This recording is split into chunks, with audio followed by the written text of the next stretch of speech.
Hello and welcome to AWS series chapter 3. In this video, we will discuss how to create an EC2 instance using the custom data. What do I mean by that? We are going to create an EC2 instance in our AWS cloud, and that EC2 instance, we are going to make it as a web server, which means that I am going to install the Apache web server client on that EC2 instance, and that is going to be installed while launching the EC2 instance. And how that is possible? That is possible with the help of user data. That is what we are going to look at in this demonstration.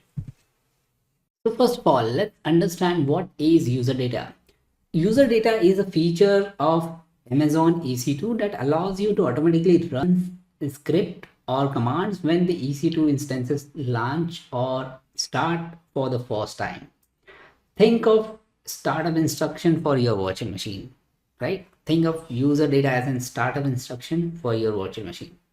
Now, why do I need to use the user data? Like I said previously, you may want to install software like Apache, Nginx, Docker, or any other while launching the instance. Or you may want to run some update command, the OS packages, or maybe you want to pull the Git code from your source control, version source control, or some of the environment variable configuration, or some of the services you want to auto start or stop it. So you want to basically control your system's behavior. In that case, you may want to use the user data. So let's look at the demonstration. And here, first of all, we are going to define the VPC, the subnet, make the subnet as a private public subnet using the route table and internet gateway. And then finally, we are going to launch the EC2 instance using the user data. So let's first of all create the new VPC for this demonstration. So I'm on the AWS console. I'm going to search for VPC. At the moment, there are no custom VPC created. These are some of the default VPC I have. So I can click here on the create VPC, or to verify that, I click here on the your VPC. So at the moment, it's just the default VPC I got. So let's click on create VPC to create our own VPC. I'm going to define the name of the VPC as in the custom data VPC. Let's give it a IP address or CIDR range for the VPC /16, and then keep the remaining of the settings as is. Click on create VPC. That should create the VPC. At the moment, our VPC has not got any subnets. It has got the default route. This is how it behaves, like we have discussed in the previous videos as well. But we are going to change this default route with the custom routes after creating the subnet. So our VPC is created. Let's create the subnet now in that VPC. So to create a subnet, I have to choose a availability zone on which I would like to specify the subnet, and then I need to give it a name of the subnet. To define the subnet, let's click here on the subnet, and at the moment we have got the default subnet. So I'm going to create our custom subnet by clicking here on the create subnet.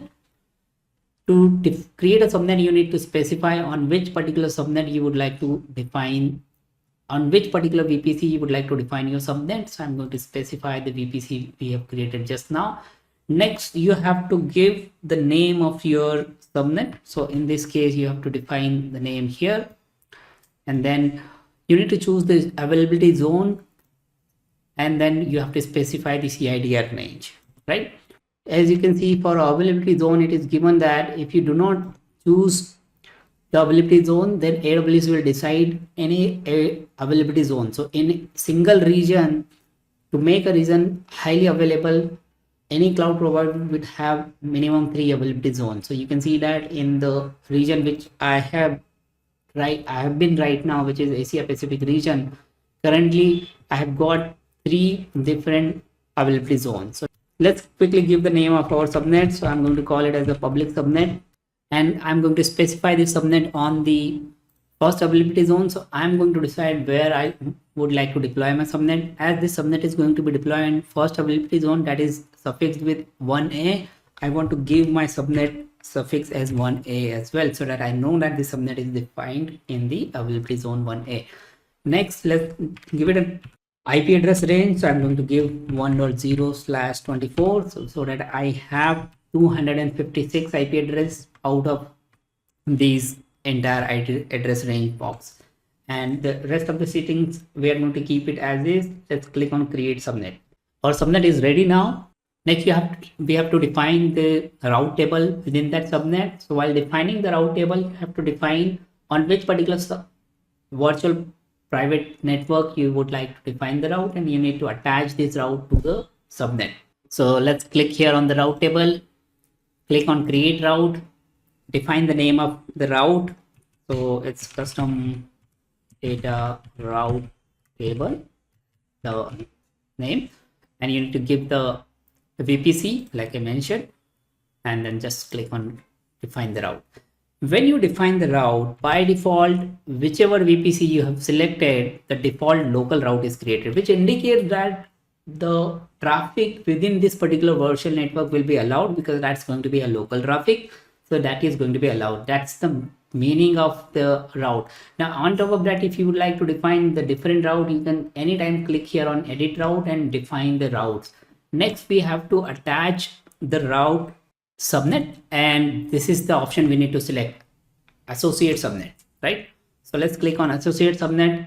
If you look at here at the moment, this has got one subnet because while defining the route table, we have selected a VPC, and that VPC has got number of subnet, like one subnet in this case. All the subnets are listed here, but those subnets are listed saying that at the moment the subnet is not in association, right? So to associate the subnet, we have to click here in this option and click on associate subnet, select the subnet and save association. So your subnet is part of the route table now. So the traffic of the subnet will flow through this subnet. That is what it means, right? To verify the map, we'll go to the VPC. We'll check we have got VPC, we have got subnet. Now it has got the route table, which is the custom route, but at the moment this subnet is not a public subnet. Don't confuse with the name, because to make the subnet public, you need to have an internet connection that is to be defined with the network connection. What kind of a network connection we need? We need to have the route internet gateway resource. So we need to have the internet gateway resource created. So that is what we are going to create. Again, we are going to create that internet gateway resource in the VPC. Okay. So let's click on the internet gateway, click on create internet gateway, give it a name of the internet gateway as custom data IGW, and that is it. You need to attach this internet gateway to the VPC. That's what this link says. You can click here, or you can click on this action button to attach to VPC. Let's click on action button, attach to VPC, select your VPC which you have, so that you are defining that I would like to define my internet gateway inside this VPC. So attach it. Now I would go to the route table and add this routing rule, right? So let's click on route table, select our custom route, and then from here I'm going to define the route. So I'm going to click on edit route and define the routes. So let's add a route, because we would like to define a route for internet. So you have to select an IP address which is allow everything, which means that allow access to internet, and then that would allow the internet. Now how it will allow the internet access? It will allow through various of these target types. So in this case I'm going to define the internet allow via the internet gateway option, right? So that's what I'm going to select the internet gateway which we have created just now, save it. That is it. So now our VPC is completely ready. Now it is time to define the next resource, which is our EC2 instance. So let's define our EC2 instance.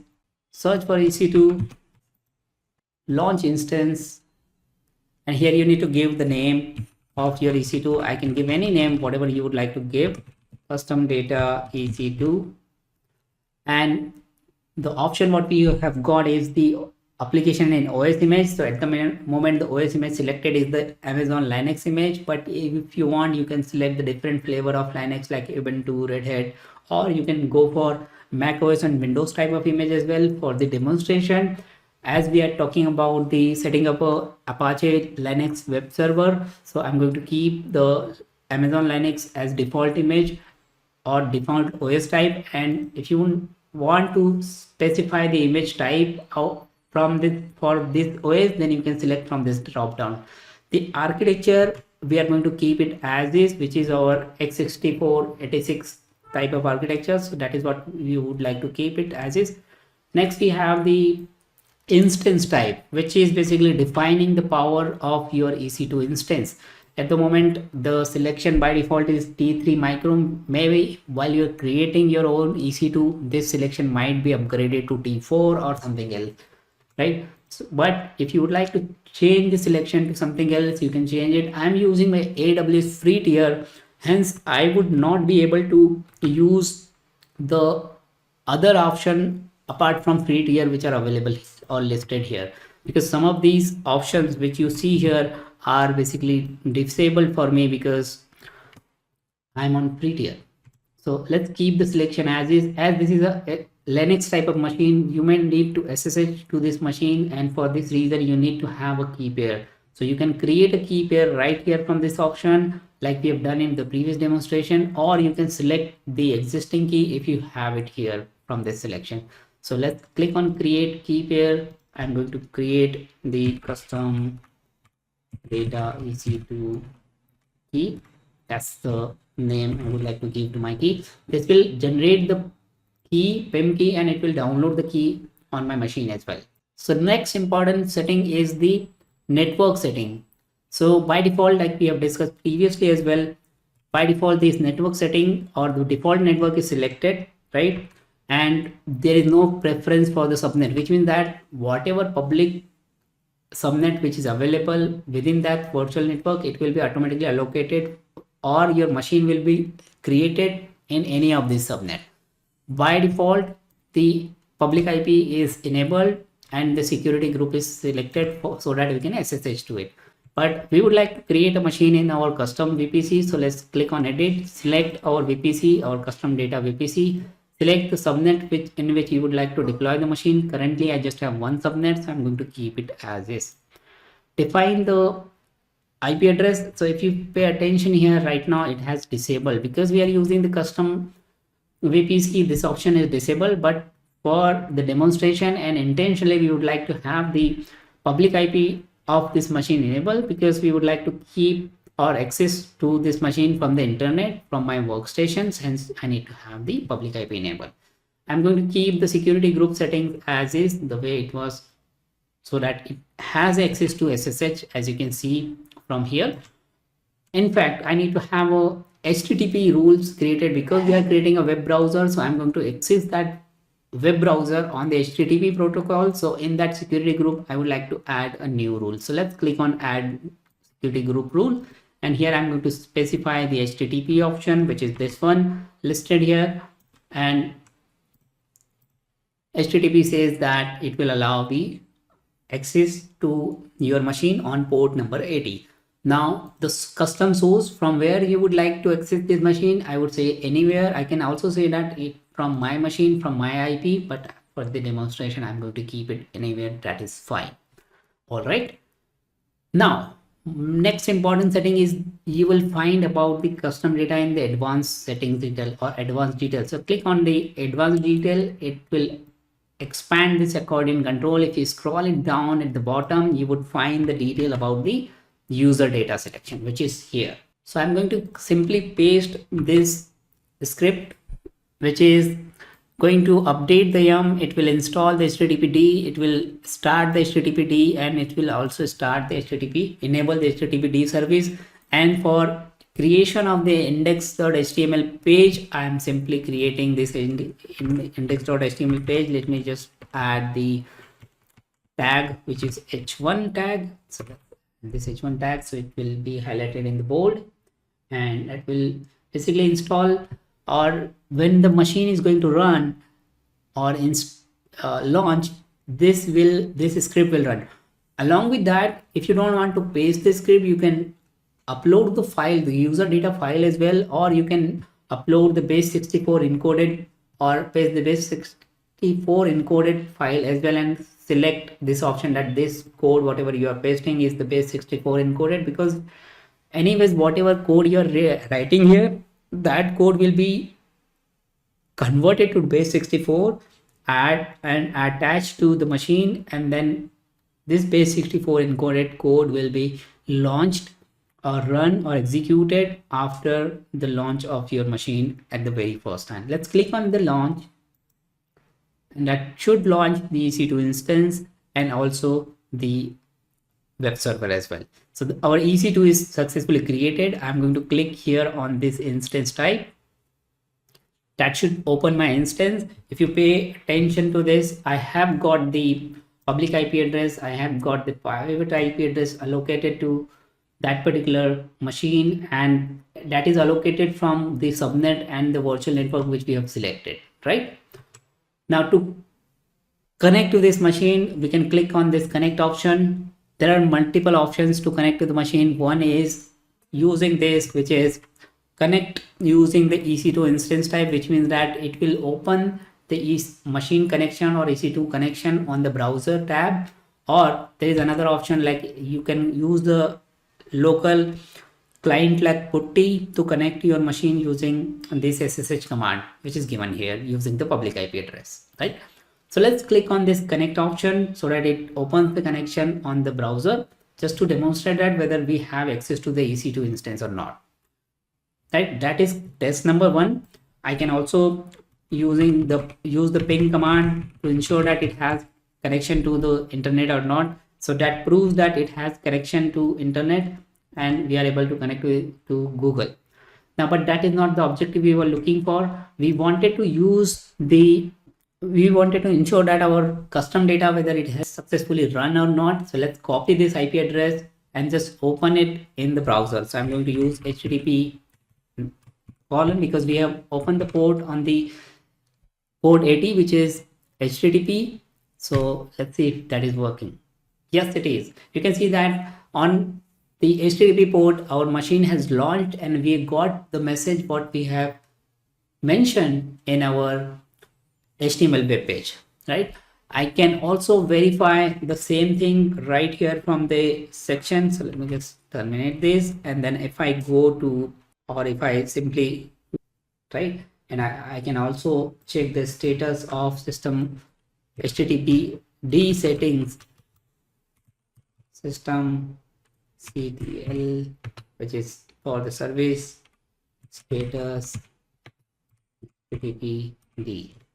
You can see that it is running fine, or it is enabled right now, right?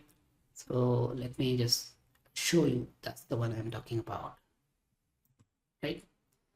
Now to look at where is your EC2 or to modify your EC2 custom data settings, you can go to here and edit user data is the option. You can select, right?